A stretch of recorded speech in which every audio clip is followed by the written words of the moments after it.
こんにちは、盆栽職員南俊です。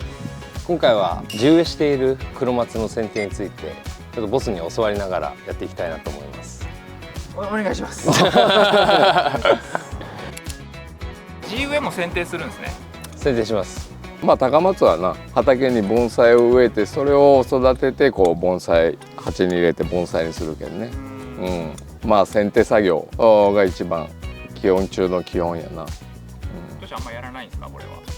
そうですね、こっち来てからはないです。でも畑めちゃくちゃあるじゃないですか。あれ全部やるんですか。向こうにも見えてるのあれ全部そうですよ。そう、全部やるんよ。あれ全部やるんですか。いや、終わらないでしょ。終わるよ。終わる。死ぬ気でやるんです。やったことないんや、それそれを教わるのね。はい。俺は若い頃しょったんや。最近やってないみたいな。いや、最近は手抜きで。でもうすでにボスがちょっとやってくださってるんですよ。ちょっとね、はい、こういう感じでっていう見本のところ。はい。なんか違うんですか、やっぱり。基本的に枝取っていくけどな。ほら、この芽を飛ばすのが芽摘みで、はい、芽数を増やす作業な、6月ぐらいに。はい、盆栽でもやりますね。畑の場合は中芽切りってこの枝を切ってやるよ、こうやって。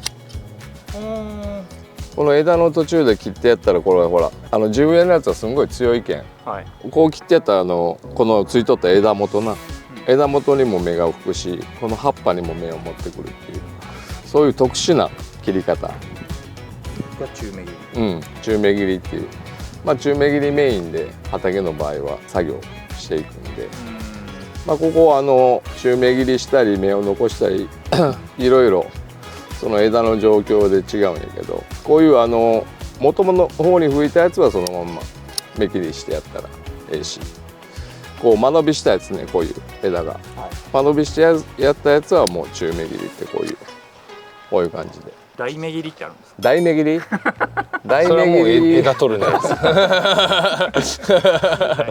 でもめちゃくちゃ伸びてるじゃないですか、こういうのとか。いや、これは知らないわな、強いけん。上はでも中芽切り。いや、これも中芽切りで、なんかもうどこから芽でどこからが枝かわからんぐらいでかいんだ。畑のは強いけんね。これってもう葉っぱは残してないけど、ここに芽がおるんで、ほら、ちっちゃいのがね。これで抑制してやろう。切ってやる。っていうのを全部やるんですか。そうよ、基本的に全部やるんやけど。これはちょっと大変なのでは。はい。これハサミでやるんですか。そうよ。チェーンソー。チェーンソー。チェーンソーは幹を切断する。そうなんですね。基本的にはこういう全部ハサミで。一緒よ。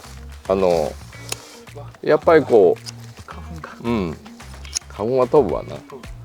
でこうやって透かしやらんと、やっぱり中のほら弱い枝が芽が枯れるんで、やっぱりこの作業をしてやらんとあかんので。これをこの時期にやるんですか。時期的にほらこの時期が一番何もすることが少ないんで、5月1ヶ月かけて畑中をな。いや無理でしょ。あれはいや、それをするんよ。すいません、無理なんじゃない、やるんやって。やるしかない。中芽切りじゃもうマスターしたんですか。してないです。いや、中芽切りで単純やん。この枝をこれだったらここまで伸びとるわな。でこれが先へ、これ芽切りしても吹いてはくるんやけど、この先に強いんやけど、この中芽こういうところで切るってことですか。こういうところで。そう。でもこれはほら間延びしとるやん。間延びしとる時はもう元から切るんや。大芽切りだ。大芽切りやんね。でも強いけん吹いてくんで。でも単純やけん、ほら。ただほら畑の木はとりあえず枝をほら伸ばさんように押さえてやるみたいな。めちゃくちゃ伸びますね、でも。すごいな。もう根っこも伸び放題ですよ。こんなんでももう枝から切ってやっても吹くんよ。ここにもちっちゃい芽おるし。どこ。それが吹くんですか。でここにも節があるけん、そっから吹いてくんよ。これはほぼ庭木なので。庭木でねこれを盆栽にするんですよだけどまあ鉢に植えてからその枝の整理とか形を整えたりするんで、それまでに大きくなりすぎないようにこうやって抑えていくってことですか。そうまあこれが生産地高松の独特な。ボスこれ盆栽でも大品とかでも目がほんと強いやつが中目で切りもあるんですか。盆栽に入れとんでも中目でいく時あるんやけど、でも基本的に盆栽の鉢に入ったやつはそんな間延び刺さんので、もう普通の目切りぐらいの感じ。それは間延びした盆栽は中目切りやるけど、もうこれは基本的に畑で作る時の作業なんで、もう何も考えずに何も考えずに人生を考えながら切ったらいいよ。めっちゃ細かく切るじゃないですか。多分ボスそんなになんか丁寧に切ってないですよちょっと最初はちょっと丁寧にやらせてください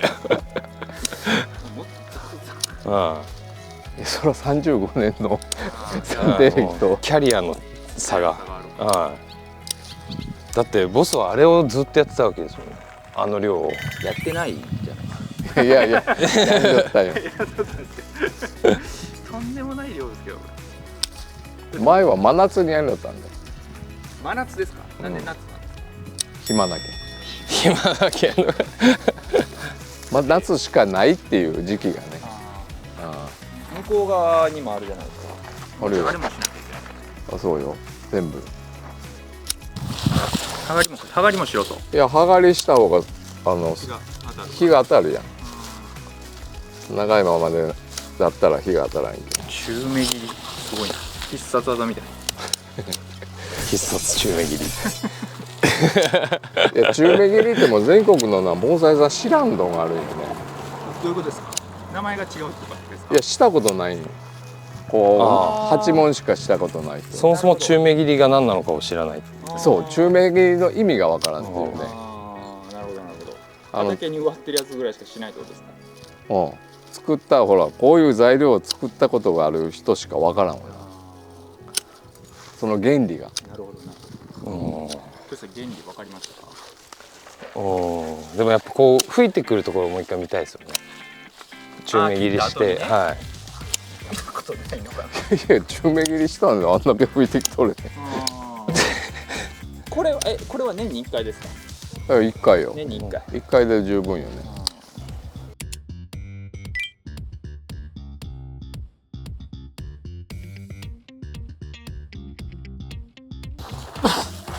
花粉がすごいんですけど。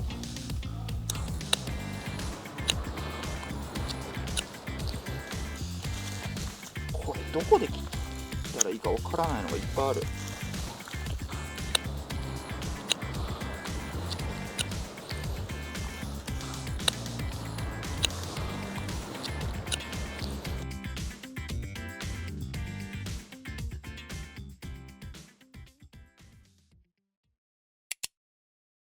一通り作業終わったので、じゃあすみませんボスチェックお願いします。まあ大体のとこはねこのぐらい透かしやったら十分ないけど、多少ほらまだ、もうちょっとほら追い込んでやったらええとこあるんで、あとはほらちょっと積み残しがあるんかな。まあ荒木を作るこう作業なんで大体、毎年こうやってな。まあ上の方はもっと押し込めるとこは押し込んでやったらいいし。上の方がやっぱ伸びるからですか。上の方が強いけんね。であとはいる枝いらん枝っちゅうのはまたほら鉢に入れた段階でまた選択していくんで、これはほら枝がつきすぎとんでどっちにしても。ひとまずじゃあ中目切りとしてはこれぐらい。そうこのぐらいでいい。透かしやって。大変でしたけどね。大変でしたけどね。まあ大きいけんね木が。ということで、今回は畑の黒松というか地植えしている黒松の剪定をやりました。まあほらこういうことも知っとっていろんなことを知るっていうのは盆栽の職人としてな大事なことなんで、こう綺麗な木だけを触るんではな。確かにこれからこのできた木を触るんでは職人としてのやっぱ要領が狭まるんで、こういう荒仕事も覚えておかんとできるので、トシさんもじゃあ向こうの畑をやりま教えてくだすさい。やりますよ。いうかまああっちの畑からやな。ああそうですね。ええとこから。はい。松と一緒にやります。ひと夏な。ガーッとひと夏。ということで今回は以上になります。それではまた次の動画でお会いしましょう。バイバイ。